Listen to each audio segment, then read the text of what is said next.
বিয়ের প্রয়োজন বোধ করছেন, তো বিয়ে নিয়ে আপনার পরিকল্পনার কথা শুনতে চাই। সত্যি কথা বলতে গেলে দেখেন, পরিকল্পনা করে কোনো কিছু হয় না, আর আমিও বিয়ের ব্যাপারটা ওইরকম পরিকল্পনা করেও করতেও চাই না। কিন্তু বিয়ের প্রয়োজনটা অনুভব করছি এই কারণে, দেখেন আমার তো একটি বাচ্চা আছে, আর আমি যে বয়সে বিয়ে করেছি বা যে বয়সে আমার বাচ্চা হয়েছে, এটা আসলে প্রত্যেকটা কোনোটাই পারফেক্ট টাইম নয়। বিয়ের সময় ওটা বিয়েরও পারফেক্ট টাইম ছিল না, এবং আমি যখন বাচ্চাটা নিয়েছি তখনও পারফেক্ট টাইম ছিল না। বাট তার মাঝখানে অনেক কিছুই হয়তো বা আমার এলোমেলো বা ঝামেলা হয়ে গেছে। বাংলাদেশের প্রেক্ষাপটে একটা মেয়েকে খুব পজিটিভ এবং সম্মানের সাথে দেখতে হলে তাকে সেই সম্মানের জায়গাটা তৈরি করতে হয়।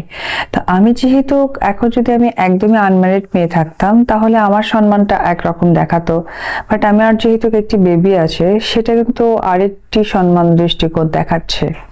আর একটি কথা হচ্ছে, যেহেতু আমার সত্যি এখনো বয়স, বিয়ে, বাচ্চা কোনোটাই হয়নি, আফটার মানুষ এবং পরিবার থেকেও আমাকে সেইভাবেই দেখছে, সবকিছু মিলেই আসলে ব্যাপারটা নিয়ে বাড়িতেও আলোচনা হচ্ছে, এবং আমিও সম্মতি কিছুটা পোষণ করেছি যে যদি আমি যেহেতু ম্যাচুরেট মেন্টালিটির, এরকম কোনো কিছু হলে, পজিটিভ দিক থেকে কোনো কিছু হলে, ওকে ফাইন। তার মানে আপনার নতুন বিয়েটা এবার পরিবার থেকেই হচ্ছে? হ্যাঁ, পারিবারিক ভাবে, বা এটা শিওর না কিন্তু ভাইয়া, এটা আসলে নিউজ অনেক সময় রস দিচ্ছে মানুষকে পড়ানোর জন্য।